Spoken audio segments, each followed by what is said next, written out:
Hello friends, मेरा नाम राहुल जैन और आज मैं आपसे बात करने वाला हूं कि किस तरीके से आप फोर व्हीलर की सीरीज के अंदर जान सकते हैं कि फोर व्हीलर में हम कौन कौन से इंश्योरेंस अपने पोर्टल पे जाके कर सकते हैं। सो आज मैं आपको बताऊंगा इस वीडियो के अंदर कि फोर व्हीलर के अंदर कौन कौन से टाइप के इंश्योरेंसेज आप अपने पोर्टल पे कर सकते हो। अगर आपने अपना पोर्टल का रजिस्ट्रेशन नहीं कराया तो आई बटन पे जाके आप देख सकते हैं कि पोर्टल रजिस्ट्रेशन कैसे किया जाता है, कौन कौन से डॉक्यूमेंट्स की रिक्वायरमेंट रहती है और क्या क्या फॉर्मेलिटीज आपको करनी रहती है। सो फ्रेंड्स, चलिए शुरू करते हैं। इस वीडियो के अंदर समझते हैं कि फोर व्हीलर के अंदर कौन कौन से टाइप्स के इंश्योरेंस हम कर सकते हैं। अगर आपने अपना चैनल अभी तक सब्सक्राइब नहीं करा तो जल्दी से जाकर सब्सक्राइब करें, बेल आइकन को क्लिक करें जिससे कि आपको कंप्लीट सीरीज मिल सके, कंप्लीट नोटिफिकेशन मिल सके और आपको जानने के लिए पता चल सके कि इंश्योरेंस एडवाइजरी बिजनेस किस तरीके से शुरू किया जाता है और कैसे मैं यहाँ पर पार्ट टाइम और फुल टाइम जाके अर्निंग कर सकता हूँ। सो मैं आपको बताता हूँ कि फोर व्हीलर के अंदर हम कौन कौन से टाइप्स के इंश्योरेंस कर सकते हैं। सो सबसे पहले फ्रेंड्स, मैं आपको यहाँ पर बता देता हूँ कि फोर व्हीलर के अंदर नॉर्मली दो टाइप के इंश्योरेंस होते हैं। एक होता है प्राइवेट कार्स का और दूसरा होता है यहां पर कमर्शियल व्हीकल्स का। सो आप कमर्शियल व्हीकल्स का और यहां पर प्राइवेट कार का इंश्योरेंस कर सकते हैं। अब ये प्राइवेट कार इंश्योरेंस क्या होता है? जो कार हम पर्टिकुलर अपने पर्सनल यूज के लिए यूज करते हैं वो प्राइवेट कार के अंदर आता है। जैसे कि मान लीजिए मिस्टर ए मिस्टर बी अपने पर्सनल यूज के लिए यहाँ पर गाड़ी को यूज कर रहे हैं तो हम इन सब का इंश्योरेंस यहाँ पर कर सकते हैं, चाहे वो प्राइवेट यूज के लिए हो रहा है, जिसको हम बोल सकते हैं वाइट नंबर प्लेट जो होती है। सो वो प्राइवेट कार व्हीकल्स होती हैं। अब यहाँ पर हम बात करेंगे टू व्हीलर कमर्शियल के अंदर। कमर्शियल व्हीकल के अंदर क्या क्या कैटेगरी आती है। सबसे पहले फोर व्हीलर में अगर हम बात करें तो यहाँ पर बात करेंगे टैक्सी की, मतलब कि टैक्सी का इंश्योरेंस हम कर सकते हैं। इसके अलावा हम यहाँ पर बस का इंश्योरेंस कर सकते हैं। इसके अलावा हमारे पास यहाँ पर ट्रक का इंश्योरेंस कर सकते हैं। इसके अलावा हमारे पास ट्रैक्टर का इंश्योरेंस हम कर सकते हैं, या फिर जो भी कैटेगरी हमारे पास मोटर इंश्योरेंस के अंदर आती है वो सारे इंश्योरेंस कर सकते हैं। अब इसको आपको कमर्शियल को समझने के लिए मैं आपको दो तरीके से दो कैटेगरी कर देता हूं। सबसे पहले यहां पर आता है PCV, passenger PCV passenger carrying vehicle, और दूसरा होता है गुड्स कैरिंग व्हीकल, जिसको हम गुड्स कैरिंग व्हीकल बोलते हैं और इसको गुड्स पैसेंजर कैरिंग व्हीकल बोलते हैं।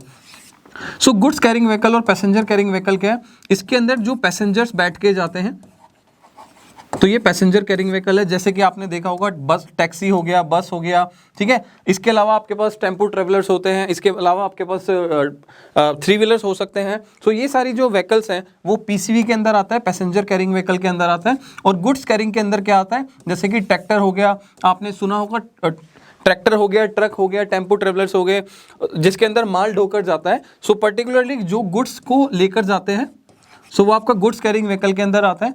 और इसी के अलावा हम यहाँ पर एम्बुलेंस का इंश्योरेंस या फिर कंस्ट्रक्शन इक्विपमेंट्स हैं उनका इंश्योरेंस, तो ये सारे इंश्योरेंस हम अपने पोर्टल पे फोर व्हीलर वाली कैटेगरी में जाके कर सकते हैं। सो फ्रेंड्स, फोर व्हीलर के अंदर बहुत सारी कैटेगरी है, फोर व्हीलर के अंदर बहुत सारी चीज़ें आ जाती हैं जिनका इंश्योरेंस हम यहाँ पर कर सकते हैं। अब मैं आपको यहाँ पर बताता हूँ कि इस सीरीज़ के अंदर पर्टिकुलरली कि फोर व्हीलर के अंदर जो हम इंश्योरेंस कर रहे हैं तो उसके अलावा हम यहाँ पर क्या क्या बेनिफिट ले सकते हैं। अब जब हम फोर व्हीलर का इंश्योरेंस करते हैं तो फोर व्हीलर में जैसे कि मैंने आपको बताया प्राइवेट होता है और एक कमर्शियल होता है। तो कमर्शियल में नॉर्मली जब आप प्राइवेट करते हैं तो प्राइवेट के अंदर आपको जो कमीशन मिलता है वो सिर्फ ऑन डैमेज के ऊपर मिलता है। ये समझने वाली बात है, वो मैं आपको कमीशन वाली जो वीडियो है उसके अंदर बताऊंगा, सीरीज के अंदर बताऊंगा कि किस तरीके से आपको ऑन डैमेज के ऊपर प्राइवेट व्हीकल में कमीशन मिलता है। इसके अलावा आप जब भी थर्ड पार्टी पॉलिसी करते हो, मान लीजिए किसी कस्टमर को अपना ऑन डैमेज पॉलिसी नहीं चाहिए, मतलब कि कॉम्प्रिहेंसिव पॉलिसी नहीं चाहिए, ओनली थर्ड पार्टी चाहिए, तो थर्ड पार्टी के केस में भी आप अपना इंश्योरेंस कर सकते हो। लेकिन कुछ कंपनीज ऐसी हैं, मैं यहाँ पर लिखूंगा मैनी कंपनीज ऐसी हैं जो कि आपको कमीशन देती हैं, और कुछ कंपनीज ऐसी हैं जो आपको कमीशन नहीं देती हैं, ठीक है। सो ये समझने वाली बात है कि कौन सी कंपनीज ऐसी हैं जो थर्ड पार्टी के ऊपर आपको कमीशन दे रही हैं और जो आपको थर्ड पार्टी पे कमीशन नहीं दे रही हैं। सो हमें कस्टमर को वही कंपनी सजेस्ट करनी है जो हमें कमीशन दे रही हैं। सो ज़्यादातर लोगों का यहाँ पर यही क्वेश्चन आता है कि सर थर्ड पार्टी हमने पॉलिसी करा था बट मुझे कमीशन नहीं मिला। तो मैं कई बार बोल चुका हूँ, कई बार बता चुका हूँ कि बहुत सारी कंपनीज ऐसी हैं जो आपको थर्ड पार्टी पे कमीशन नहीं देने वाली है। तो इसीलिए जब भी आप इंश्योरेंस कर रहे हैं थर्ड पार्टी का तो एक बार कमीशन चार्ट को ज़रूर देख लिए। कमीशन चार्ट देखने के बाद ही कस्टमर की पॉलिसी लॉगिन करनी है, ठीक है। इसी के साथ मैं आपको बता देता हूं, जब भी हम कमर्शियल का कोई भी इंश्योरेंस करते हैं तो यहाँ पर कमर्शियल इंश्योरेंस के अंदर जब भी हम कमीशन की बात करते हैं तो कुछ कुछ कंपनीज ऐसी हैं जो आपको नेट पे कमीशन देती है। नेट का मतलब है ऑन डैमेज वाला प्रीमियम प्लस थर्ड पार्टी वाला प्रीमियम। तो यहाँ पर आपको देखना है कि कौन कौन सी कंपनीज है कमर्शियल के अंदर जो आपको नेट पे कमीशन दे रही है। इसके अलावा कुछ कंपनीज ऐसी भी हैं जो आपको ऑन डैमेज के ऊपर ही कमीशन देती हैं, मतलब कि थर्ड पार्टी वाले अमाउंट के ऊपर कमीशन नहीं देती हैं, ठीक है। सो यहाँ पर आपको समझना है कि कमर्शियल जब हम इंश्योरेंस कर रहे हैं सो कौन सी कंपनी नेट पे कमीशन दे रही है, कौन सी कंपनी ऑन डैमेज पे कमीशन दे रही है। क्योंकि यहाँ पर अगर हम नेट की बात करें तो यहाँ का नेट प्रीमियम बहुत ज़्यादा हो जाता है, बहुत हायर साइड हो जाता है। सो यहाँ पर आपको अर्निंग अपॉर्चुनिटीज़ ज़्यादा हैं।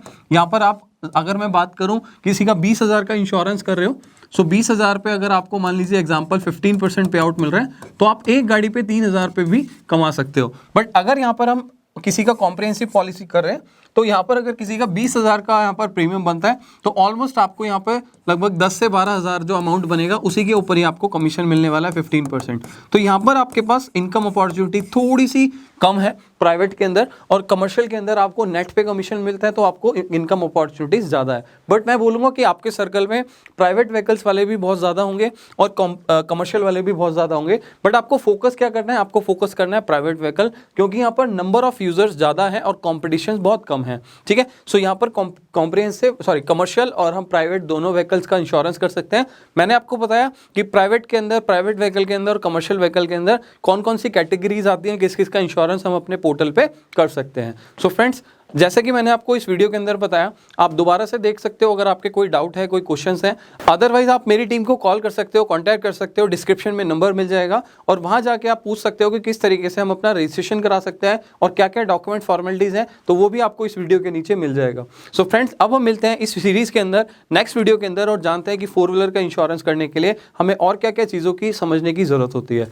Thank you so much. अगर आपने चैनल सब्सक्राइब नहीं करा तो जल्दी से सब्सक्राइब कर लें, बेल आइकन को प्रेस कर दें जिससे कि आपको नोटिफिकेशन बेल पे क्लिक करने के बाद सारी नोटिफिकेशंस मिल जाए और आपको पता लग जाए कि मोटर इंश्योरेंस बिजनेस शुरू करके हम कैसे 40 से 50,000 रुपये मंथली इजीली अर्न कर सकते हैं। सो फ्रेंड्स, अब हम मिलेंगे नेक्स्ट वीडियो में। Till the time, thank you so much.